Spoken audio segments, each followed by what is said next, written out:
This meeting is being recorded. And 1 second while I get a live stream going.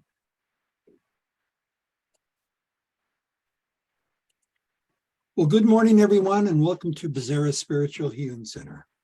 We are a non-denominational spiritist center and respect all religions and spiritual traditions. You are welcome to bring your thoughts and questions at any time during this meeting or subsequently.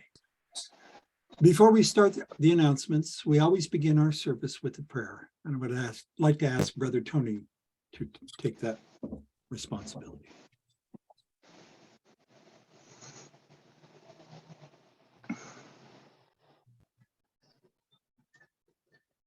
God, we want to thank you for this divine morning, afternoon, evening, wherever we're at.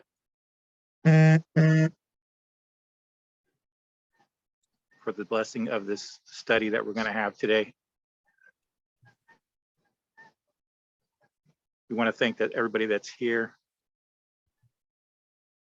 We pray for everybody that's not here.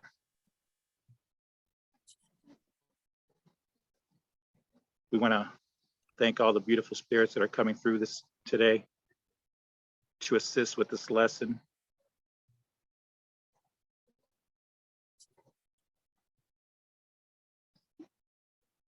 God, we ask you that we take these lessons to heart, practice with our feet and hands, so that we continue to grow slowly towards you.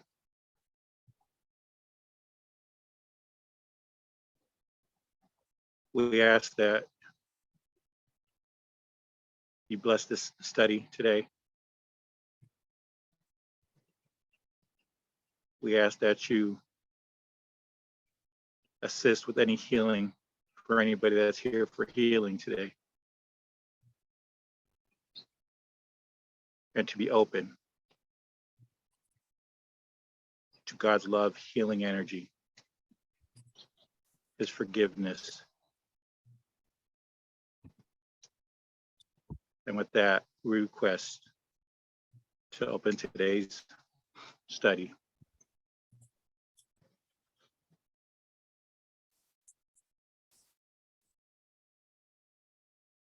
So be it. And so it is.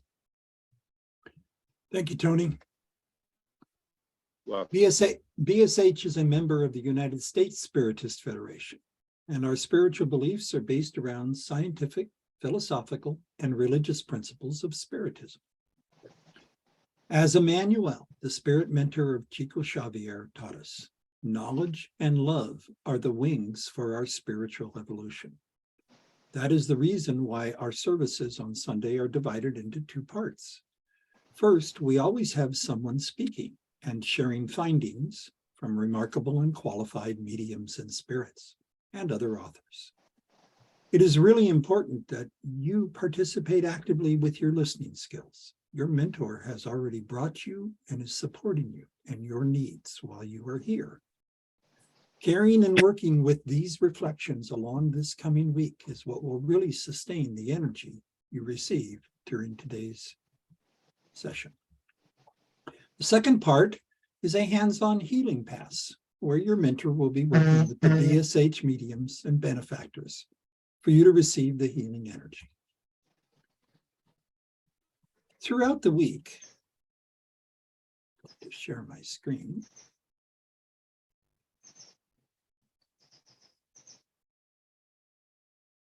We have a variety of different activities which take place.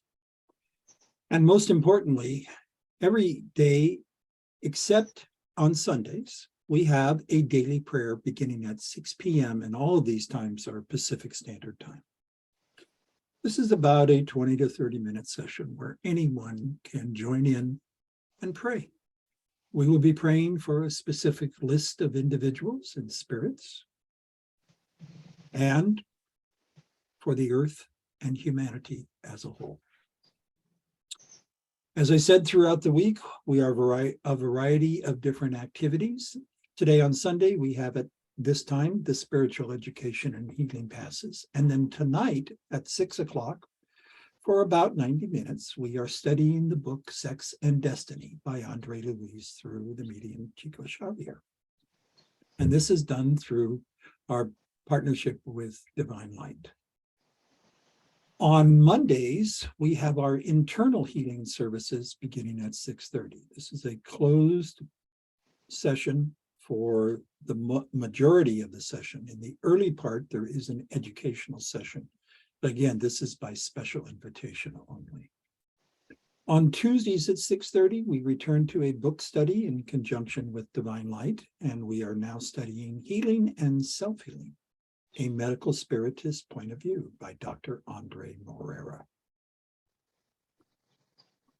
On Wednesdays, from 4 to 7, we offer individual fraternal assistance. And if you have any individual one-by-one dialogue you'd like to request, feel free to send a message in the chat session and one of us will get back to you. At 6:30, another book study hosted by Duska Serdik on the psychology of gratitude, now in its second year of study.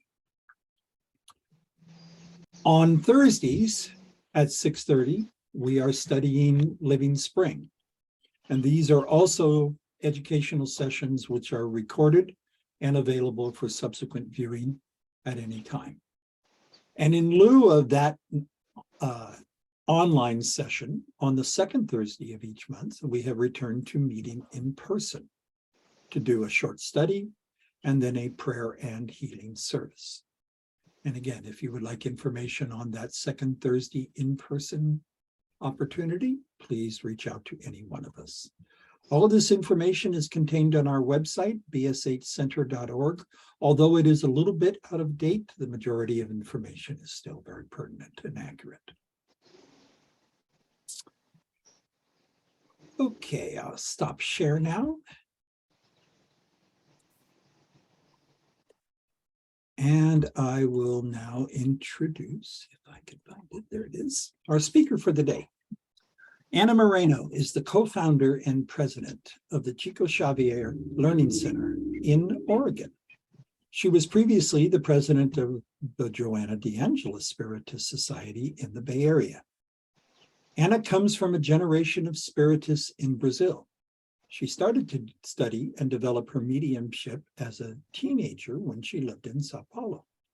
She was an active contributor at FEESP, Federation Spirits Estado de Sao Paulo, teaching various classes and working across multiple mediumship groups. Mrs. Moreno currently hosts weekly virtual group studies, including ESDE, Allan Kardec, and Andre Luis, with attendees in the US and Brazil. Bilingual, Anna holds a master's degree in business administration and marketing with a graduate certificate in electrical engineering. She lives in beautiful Portland with her husband and two boys. So welcome today on Anna Moreno.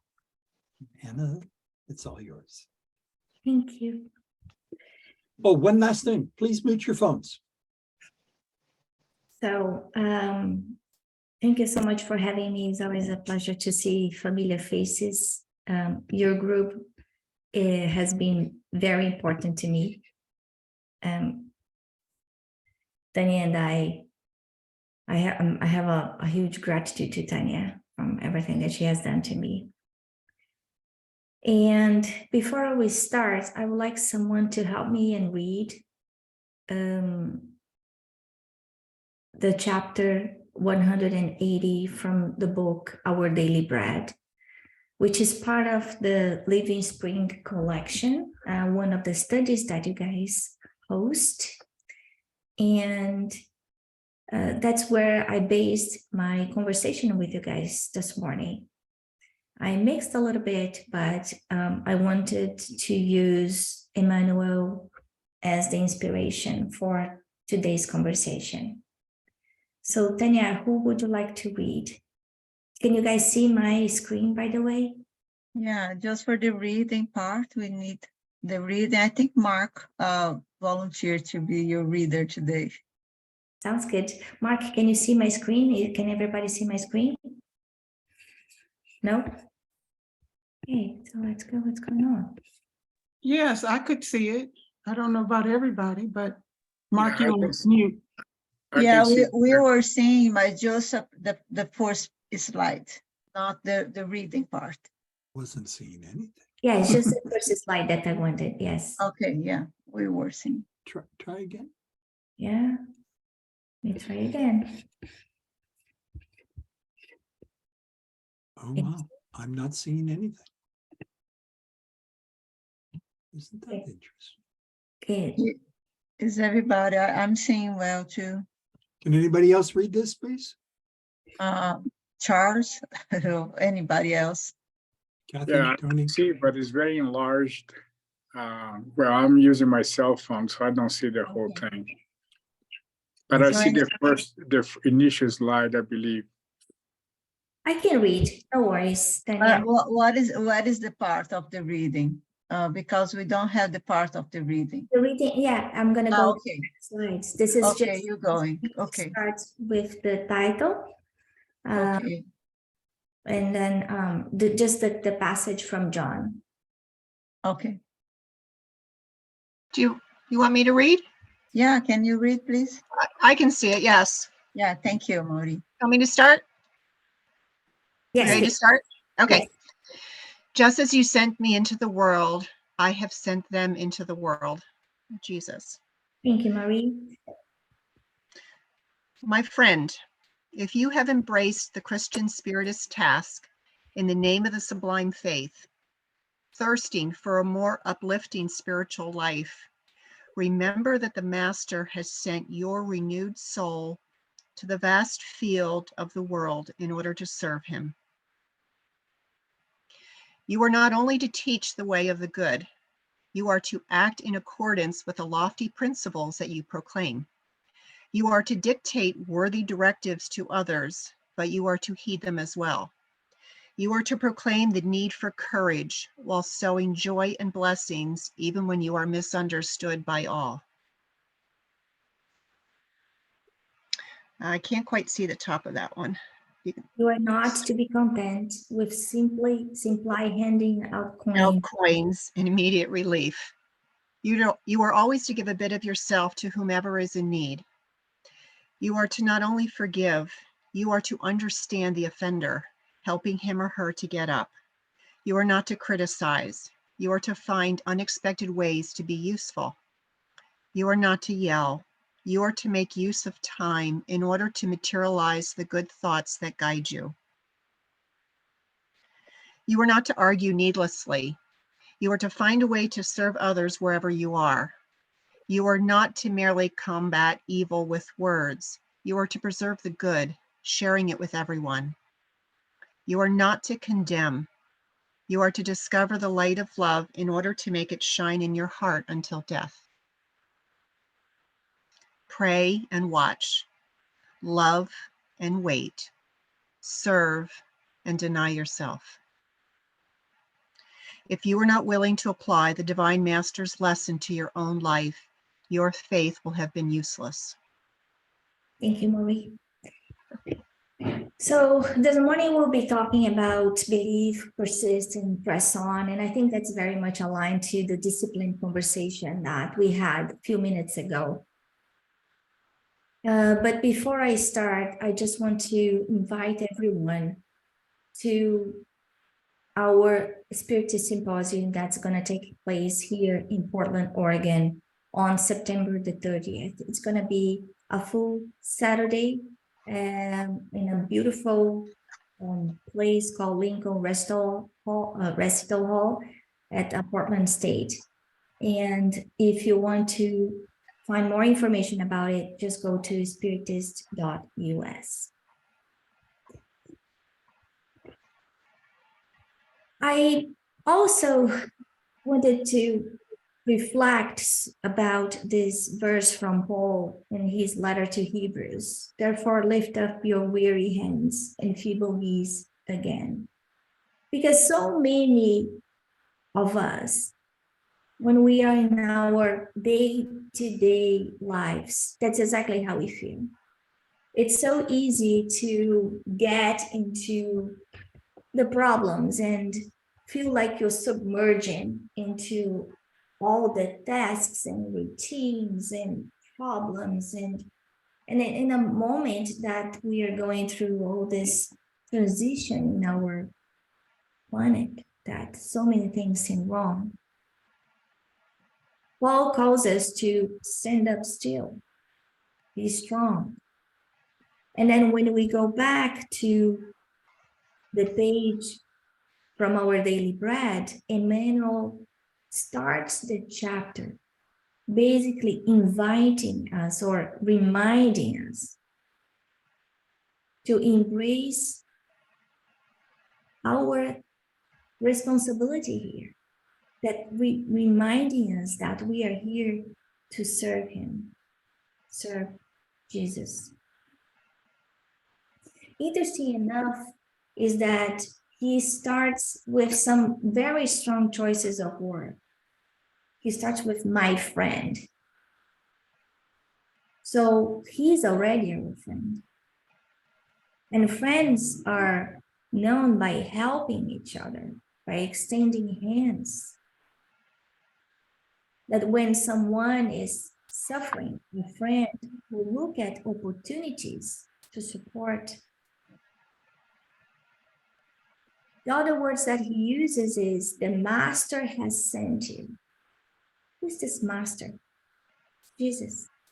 So Jesus has sent us here. So if all of us are very small pieces of a puzzle, of hundreds of millions or billions pieces, but each one of us, as small as we are, we have our role into making this place a better place. The other word that Emmanuel uses is renewed soul.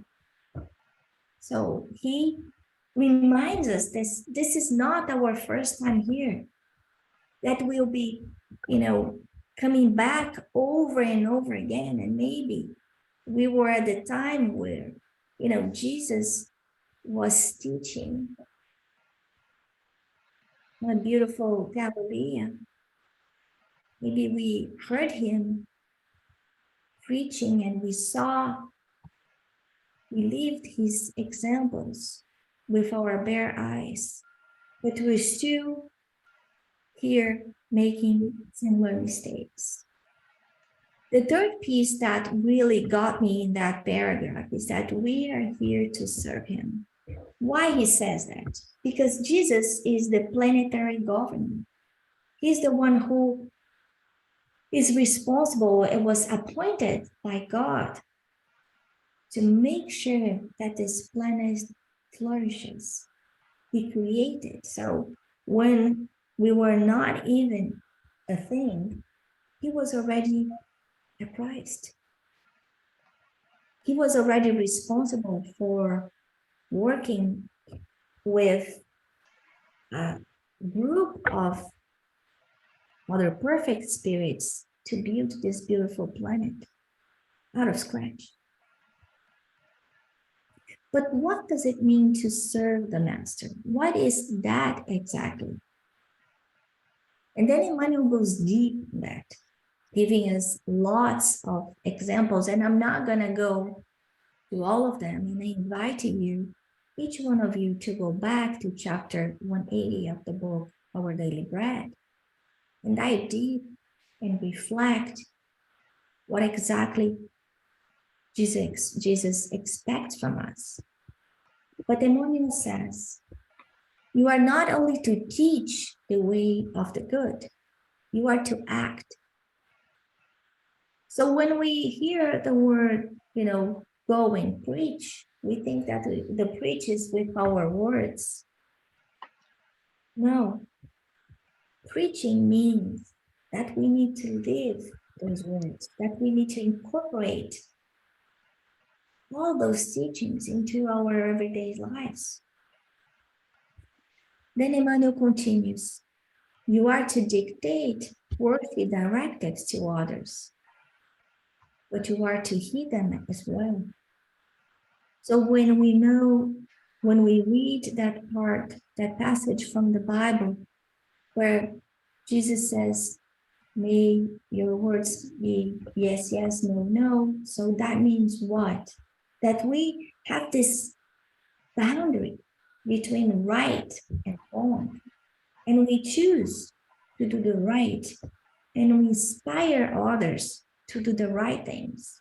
Why we do them? We do it ourselves. A few minutes ago, we were talking about the importance of parents on children's lives.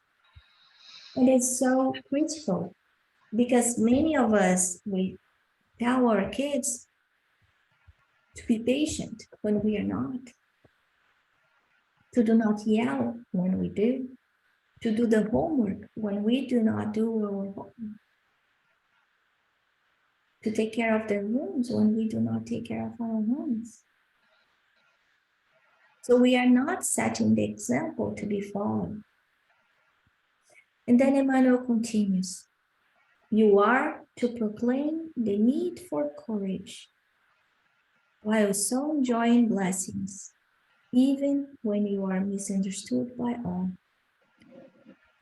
In this paragraph, it's even more intense because all of us go through trouble. All of us have our experiences here on earth to help us grow.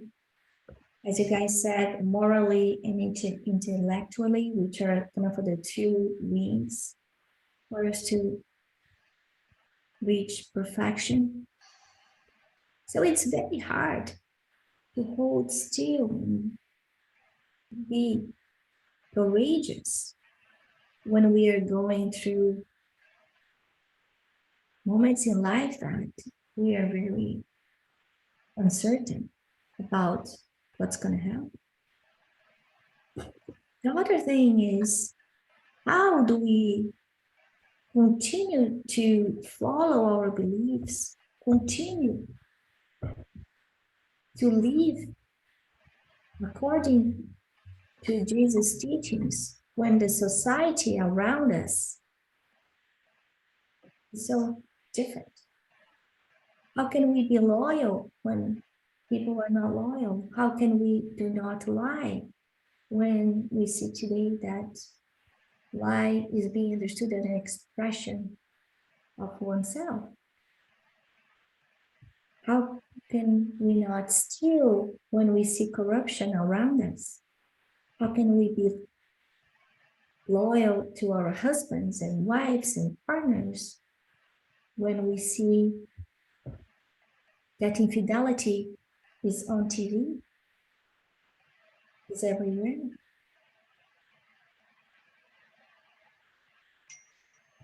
So we will be different.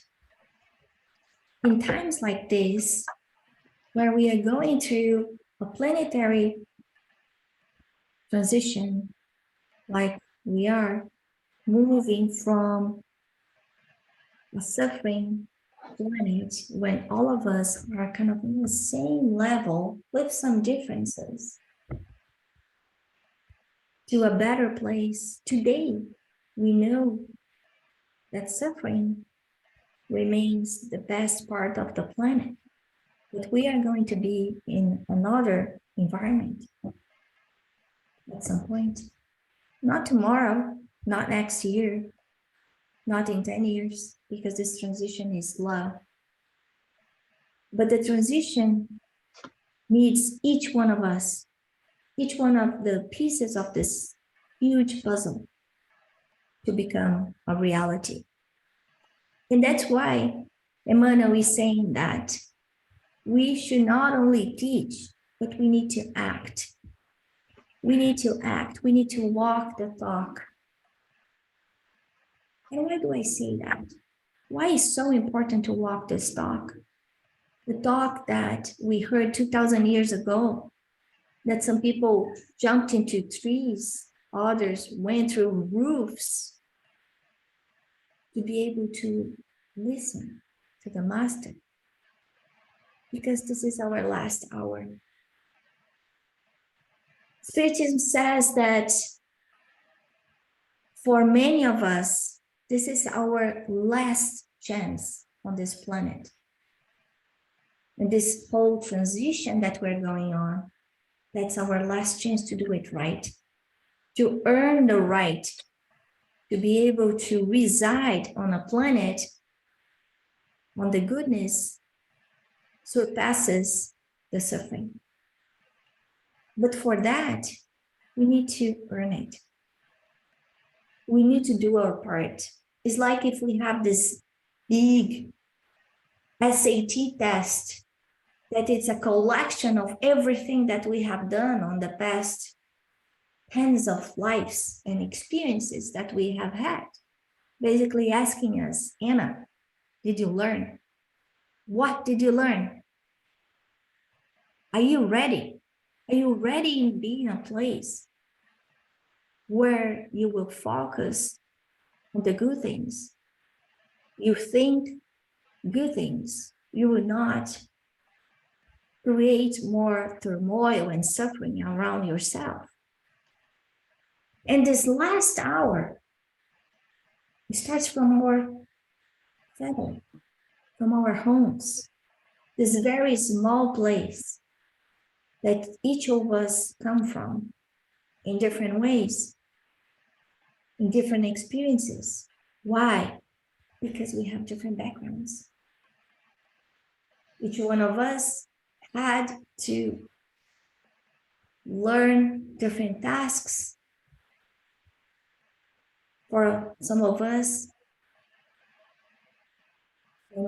our childhood was a breeze. We had loving parents. We went to school. We had time to play. For others, no. And why is that? Because of the law of cause and effect.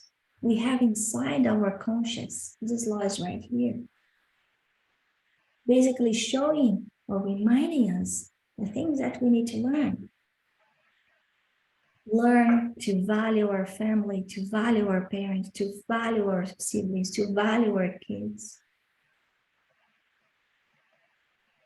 To honor a sacred place, where the sacred place that we live, with our words, with our actions, being the best that we can inside these four walls. Because if we cannot learn to love, forgive, inside these four walls, we will not be able to do it outside. And then Emmanuel continues. You are to dictate worthy directives to others, but you are to heed them as well. So he gives us kind of a tutorial, right? That teaching is actually acting, it's performing, it's living. That we need to live by example. That we need to preach with our actions. One would say that any one of us who have studied or read the gospel according to Spiritism for a week has all the information that is needed to transform himself, herself. But can you think about the responsibility? When Mark was talking about my bio and I need to review that bio. I kind of felt, wow, I come from a spiritist family, generations. And what I am doing with it. How did that transform myself? How did that make me someone that is able to forgive and forget, that is able to have strong faith in moments of turmoil and uncertainty? How did that diminish my anger and need for revenge? Maybe not the revenge acting out, but revenge here. How did that make me less envious? How did that stop my tongue when I'm about to say something that is going to hurt other people? It's a lot of responsibility. When we are here, when we are studying, we are getting clear direction on how to behave better. And nobody's going to say, oh, you cannot do that. No, Spiritism is not about that. Spiritism is going to say you can do anything you want. But you know, you're going to sow what you seed. So what do you want to seed? Oh, I want peace. So how are you sowing? How are you seeding peace around you, around others? And then the Spiritism talk about something that many of us is very afraid of, which is the inner reform. Why? Why we are always so concerned about inner reform?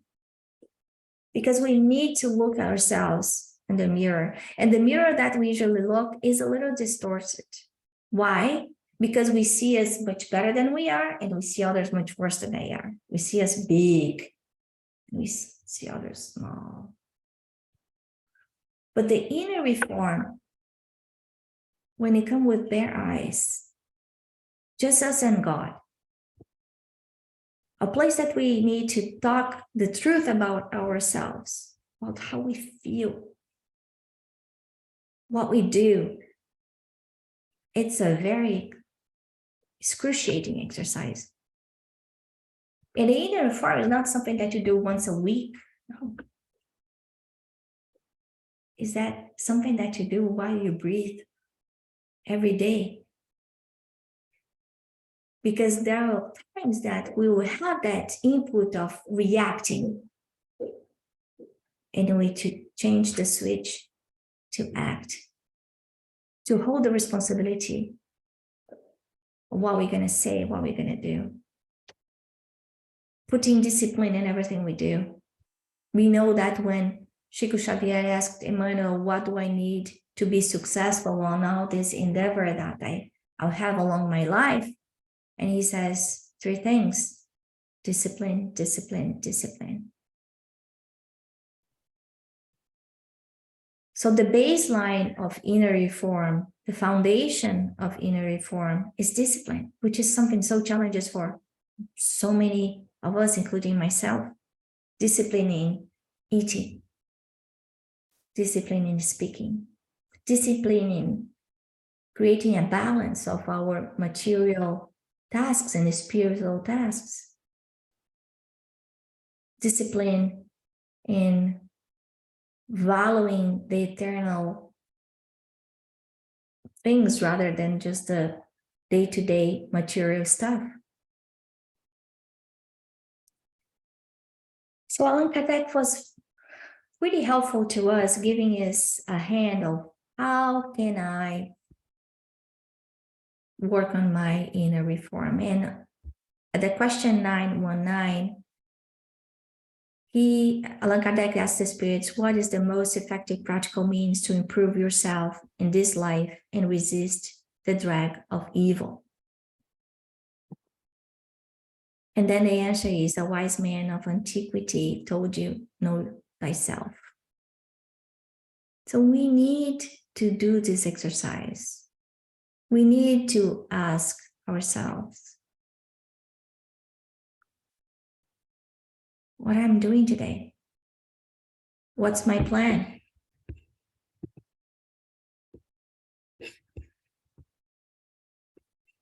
So on the question 919A, he continues and asks,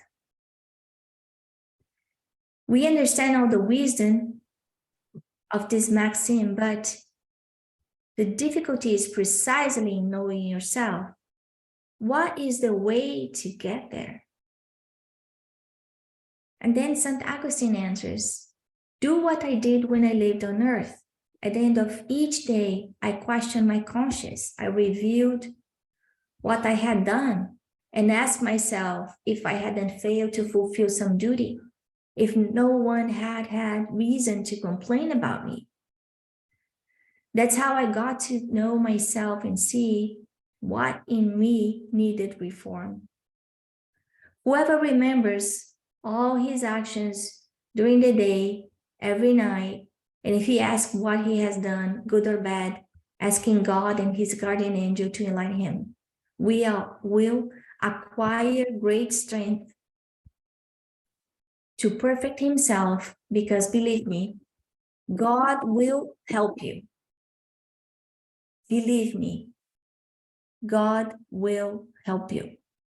Therefore, formulate your questions. Ask what you did and with what purpose you acted in a given circumstance. And if you did something that you would blame in others, if you practice an action that you would not dare to confess. And he continues on this chapter. So it's important to us to reflect every day before we go to bed on how we are living our lives. On the book Follow the Harmony from Joanna de Angelis, Joanna says, because Jesus as the love that was embodied is God's ambassador to planet Earth, teaching humanity that those who follow him become a source of goodness, peace, and encouragement, lighting lights in the darkness that still prevails.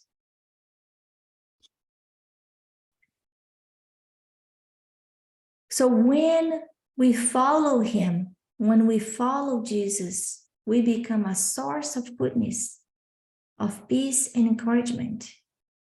It's like if we light up our internal light, this small light that came with us when we were created by God, and we not enlighten ourselves, but we distribute that light with everyone that surrounds us.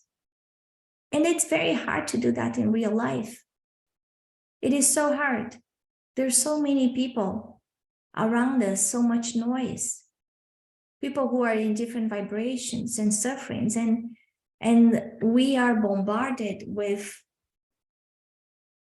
information that can make us feel sad, alone, lost, that can even feel like we are losing our faith and hope on how to get into this next phase of our planet. And that's why Emmanuel says, you are to proclaim the need for courage while sowing the joy and blessings, even when you are misunderstood by all. So we're going to be different. We are different. We may be different from our crowd, in our office, in our work, maybe in our town, or maybe even in our family. People don't understand what we're saying. They don't see any value. But that doesn't mean that what we are doing doesn't have value, that doing the right thing doesn't have value. If we go to the Gospel according to Spiritism, on chapter 17, it says, the true Spiritist is the one who makes the effort to become better and uses the will to carry out the moral transformation. So nobody's saying here that we need to be perfect. Even when we think about Jesus, when he chose his apostles, they were simple men, very ignorant. The majority of them didn't even know how to write and read. They were full of faults. And we know that at the moment, the most crucial moment of his life, he only had a couple people by him at the cross. But even Jesus chose 12 people because he wanted to show us that even people who were imperfect could make a huge difference, a huge impact in the life of others. And he's counting on us every day. As I said, we are small pieces of a big puzzle. We need to be there. On the Gospel according to Spiritism, chapter 17, item number 3, he says that a good man is the carrier of truth faith. He has faith in God, in his goodness, in his justice, in his wisdom. What does that mean? That means that we are not going to argue with God. We're not going to question things that will happen in our lives that we are not happy with, that we feel like, geez, I didn't deserve this. Where did that come from? I didn't expect that everything was going right and then suddenly, boom. We need to trust the divine justice. We need to trust God's wisdom. We know the majority of tangle that we get here on this earth comes from noises that we create ourselves in this life. But some of them, not really. If a baby is born sick, how can you say that the baby did something wrong? Or if a child suffers, this child has not done anything wrong. Is the time to believe on God's will, on God's wisdom. He knows that nothing happens without his permission and submits to his will in all things. Are we ready to let go at that point? To surrender, to submit our will to his will. The good man has faith in the future, which is why he puts spiritual goals above temporal goals. And that may mean look at an illness as a liberation, as your ticket to freedom instead of your ticket to suffering. Because we know that sometimes pain is something we need to go through, but suffering now. We choose to suffer 1 day, 5 days, 5 years. There are people who are suffering from things that happened 30 years, 40 years ago. Oh, I cannot forgive my parents. I do not talk to my kids for the past 5 years because he or she did that. This is suffering that I am choosing. We will face differences with people that we live with because we are all different. And we have to learn from these differences. On the book Bezerra, Chico e Você, chapter 13, Bezerra de Menezes says, if you ask even today about the solution of the problems that afflict you today, the summary answer is still that of almost more than 2,000 years ago. Charity towards one another. So this is Bezerra reminding us that love is the answer. Is the answer. We are not going to find peace by fighting. That sounds so obvious, but we continue to do this.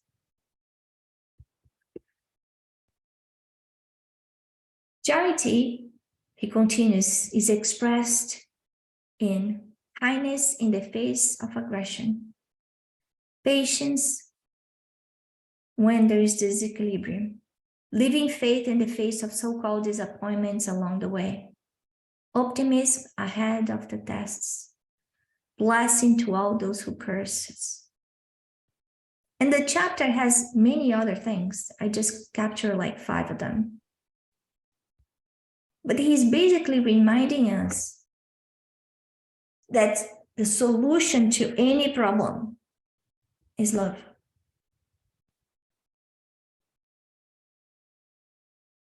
Is understanding, is helping others, is putting compassion in our eyes. It's charity. And then going back to Emmanuel, you are not to be content with simply handing out coins in immediate relief. So yes, material charity is important, yes. It is important because there are people who are cold and need a jacket, who are hungry and need some food. Yes, we need to help.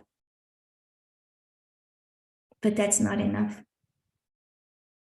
You are to always give a bit of yourself, a bit of yourself, a bit of my time. We could all be sleeping or having fun and walking the dogs or having a nice breakfast. We are choose to be here. This is charity. Because as we are united here as a group, we know that there are invisible beings around us that are being helped. We need to always give a bit of ourselves to whomever is in need. But who is in need? Around. Maybe someone who needs a hug, a word of hope, ears to be able to wind out some of the things that are bothering them. Someone who is desperate and feeling lonely, that you can extend a hand and remind that everything passes, because they do. Good things pass. Bad things pass too.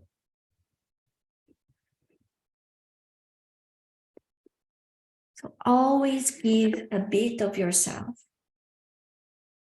to whomever is in need. And maybe the person who is in need is the person who is hurting the most, who is hurting ourselves. Because nobody who is happy fights. When we are happy, life is good. I'm in peace. If someone is hurting, it's because they are hurt. It's because they need compassion, patience, love. Emmanuel is asking us to become the best version of ourselves. Today, we are the best versions of ourselves. I don't want to know what I did 3 incarnations ago. I'll probably be traumatized if I learn that. But when Jesus looks at us, he sees us as a whole. He sees our potential. He knows that we will become the light. He said, you are gods. Can you imagine if he was only focusing on our vices and flaws and faults? We'll be doomed. He would not even have chosen those 12 apostles because they were all human, unlike Christ. So can we look at other people and see their potential and help them become what they were supposed to be?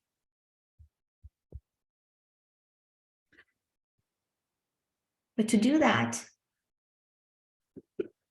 we need to rise up the moment. We need to forgive, understand. Instead of criticizing, we need to help, be useful. It's so easy. Oh, you did it wrong again. Oh, maybe it wasn't clear how to do it right.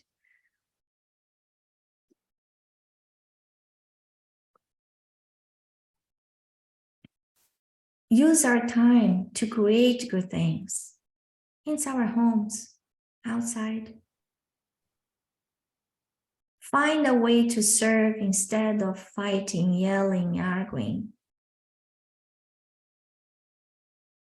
treat peace, preserve peace as a treasure, and share the good.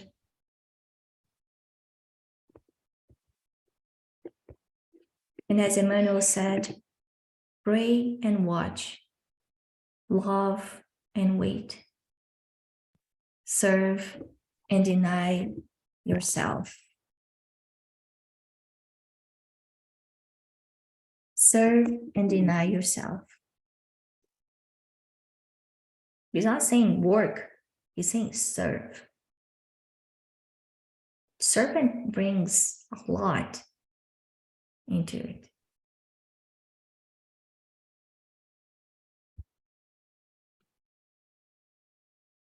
Brings a lot of humility, humbleness.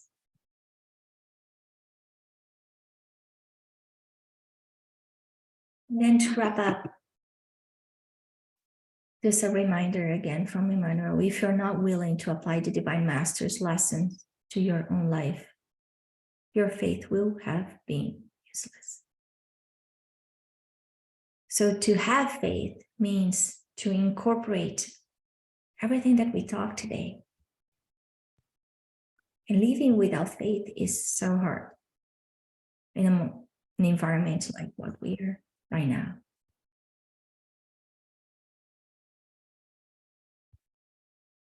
That's why Jesus said, I am the way, I am the truth, I am the life.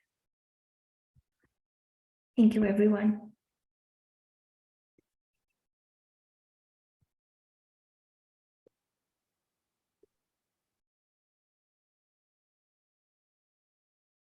Thank you, Anna. Thank you.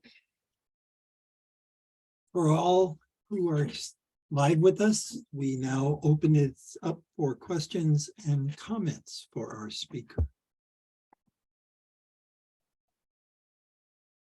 And I'll just begin by saying thank you, Anna.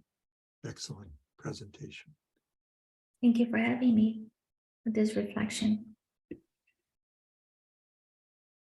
You know, Anna, there's never enough perspectives on going within to find out who you are, what you're teaching yourself to become.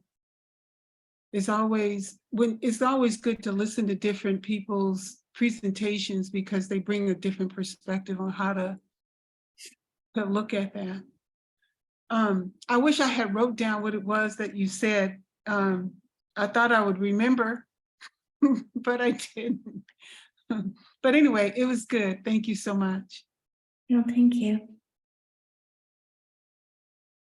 It is what is amazing. Thanks so much, sweetheart. What God's talking to us all the time, and all the time we are not disconnected. We are just change our directions of mind, the stage of mind. But God always bring you. You do not know this, no?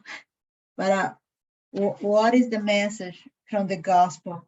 That was exact every year on the first day or the first minutes of the new year. I opened the gospel, and I have been this tradition for a long time in my life. And the message was exact that. And I did not know what was expecting to happen with me. So it is always speaking to us. And there is a lot of message over here because this is the last message of the Our Daily Bread. So what you brought here is like a summary from the whole book, from the 180 messages that amazingly of Emmanuel captate the message of the Christ through Chico Xavier, materialize it to us. So is a very brief summary, and talks about what we are just talking in the beginning, talk about discipline. Now, and how can we assert this? The problem sometimes, I always said, when we work for others, we have discipline. We serve because we are doing for others. The most difficult task is to ourselves. No, and when we go back to home, to our inner home, and know ourselves, no? Because that is the most challenging things we have in our whole life, is know ourselves. It's easier for us to pay attention to others, to point fingers, to criticize, to judge, like he said here, reminding us. And it is easy to contribute with what is better, easier for you, but put your hands on it, dedicate yourself, and renounce, no? Renounce the good of the world shows to you, what Mammon gives to you, and renounce the beautiful here. When you choose your path, keep in your path. Focus on your path. For more difficult it is, focus on your path. Focus on your lesson, because what Emmanuel brings here to us, when we are focused on ourselves, we are ready to help others. We can hold others, brothers and sisters' hands and say, let's we walk a little longer. So I'm able to help you with that.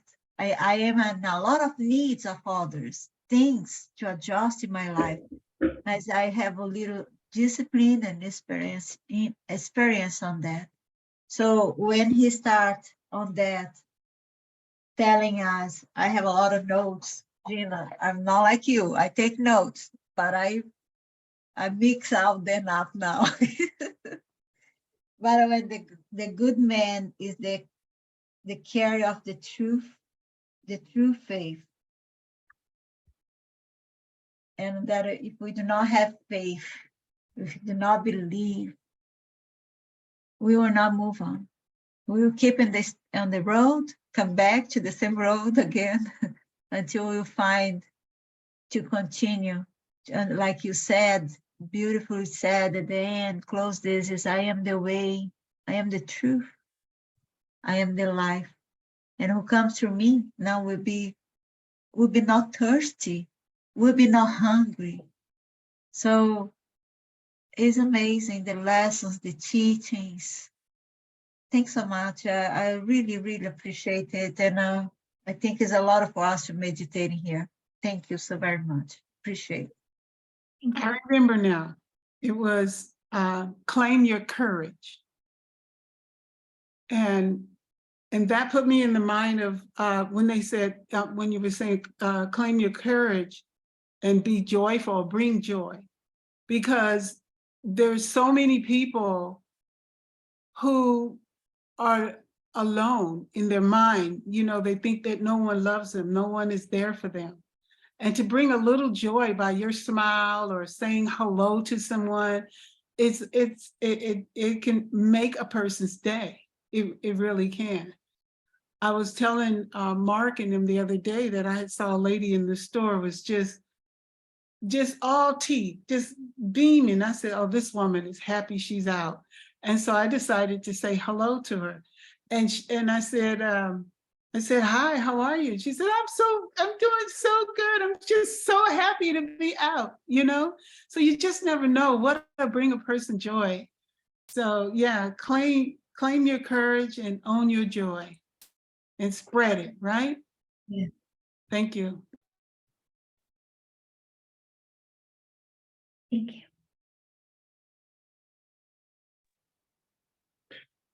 Thank you, Anna. I appreciate your contribution to our never-ending effort to improve. I appreciate that. I don't remember, but one thing that caught my attention was the very first sentence of the chapter. I don't remember, but it was so remarkable because it says, if you have embraced. Is that what it says? But that was, yes. exactly. Yeah, so that's a really, it pointed out straight to me. Have I done that? So it was really, really interesting, caught my attention. And believe that is an invitation for all of us that are watching this to reflect on that.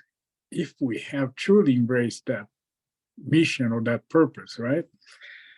And the other thing is that, could you please clarify a little bit about what do you mean by this is the last chance that we have? I Yeah. think, yeah. Okay. So the spirits say that, you know, the planet Earth is evolving, right? So to become a regeneration planet. But people who will be in this regeneration planet needs to be a different kind of people who are right now on the planet that we live. I mean, the vibration is going to change. Make sense? Sure, yeah. It's just because I think in terms of a spiritual perspective, the notion of time Yeah. is really something different, distinct of what we understand as the last chance. Yeah. So Yeah. Divaldo Franco, in his last books about the planetary transition, he talks about, you know, the many of the communities in the umbral are being open and people have been forced to reincarnate as the last chance. And this is our last chance to be able to earn the right to go to a regeneration planet. If we do not switch our vibration, if we do not become better, we will go back. Think about Earth as a school. So our incarnations are like school, right? So it's like the big test. And then we finish our first year, the first grade. And if we do not basically qualify with everything that we need for the second grade, we need to go back to the first grade. So that's going to happen with many of us who are incarnated today that have not learned the way, that are still kind of in a sleeping mode. Divaldo says that 90% of the population today incarnated is in this sleep mode. What's the sleep mode? It means that we work, we eat, we have sex, and that's it. We live just for this bare minimum, almost as animals, right? So is the time to basically enlighten ourselves to become better, so we can be in the same vibration of the planet of regeneration. But for all of us, this is probably the last incarnation before that switch. So we are not incarnate again on Earth as a planet of expiations again. Right. Okay, so for those who have not elevated the vibration to the regeneration planet, will move to another planet, will not be here anymore. Right. Just like what happened, you know, thousands of years ago. Yes. Yeah, I'm just concerned about the perhaps atavic process that a lot of people go through by it becomes like a soul, this is your last. It feels like you know, those are religions that propose that, hey, this is your last chance, otherwise you're going to go to hell, that kind of stuff. I think that's what I'm concerned about. No, that, no, reincarnation continues. Right. Yes, reincarnation continues. This is our last chance to be able to qualify to return to Earth as a planet of regeneration. That's what I meant. But Yeah. we will continue to reincarnate and continue to learn, because if there is one fatality, is that we are going to become perfect one day. Right. And That's- that is the law, man. That is the law. Over here or on the other planets, no. Yeah. We Well- must do. Yeah, and another word that also sticks to me every time is the concept of a true faith, right? What is true faith? So that's something for us to ponder and really evaluate what is it that we understand by true faith. So thank you, Anna. That was really appreciative. Yeah, thank you. Thank you. And I think that talking about true faith, faith, I think it's so hard for any one of us to talk about that, because how can we know something that is true that we are not, right? So how can someone who doesn't know understands what it is? Yeah, because there's a distinction, for at least for me, that true faith is not necessary to believe. It's way beyond believing. Yeah. Yeah, I hear you. Okay. Thank you very much. Appreciate that. Thank you.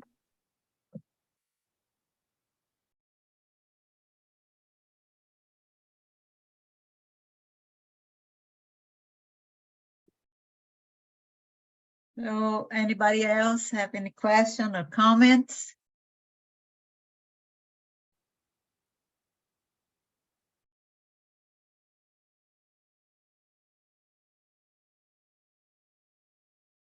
Well then, let's take a break.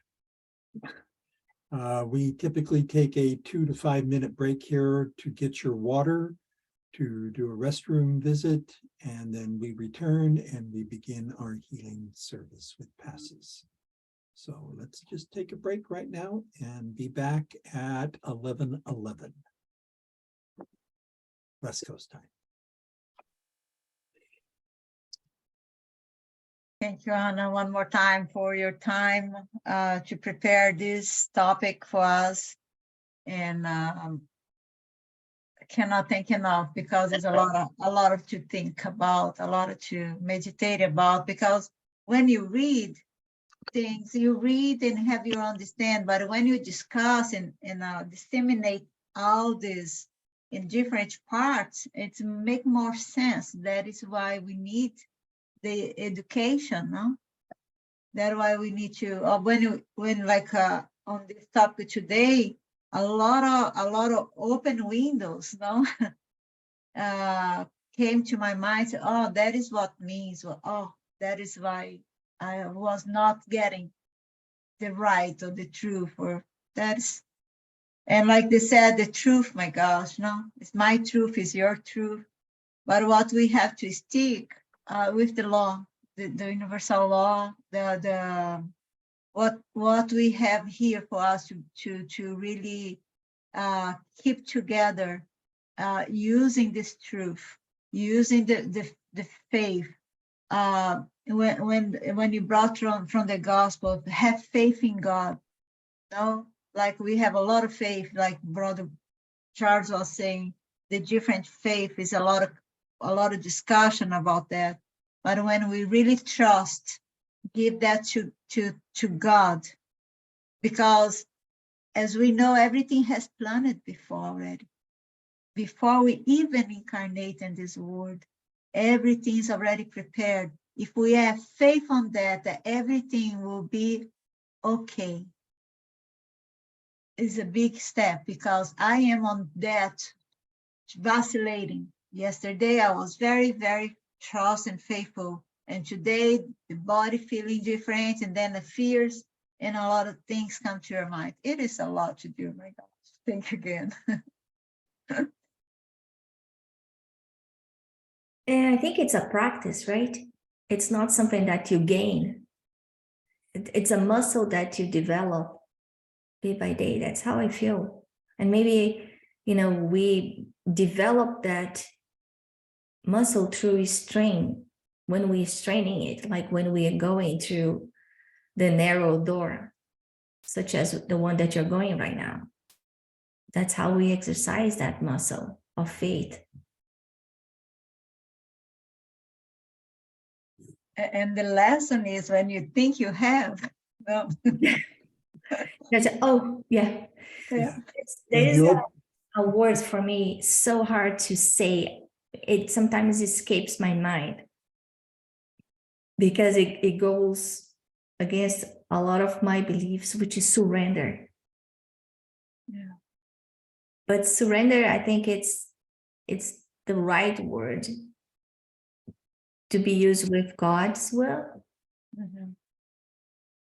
I And to think have, also, Sorry. I think also courage ties into this as well. It takes courage to surrender. It takes immense courage to go against what your brain is saying and follow Yeah. your heart. yeah, Yeah, I think, because it is beyond that dimension of what we see. It's about what we understand and what we feel.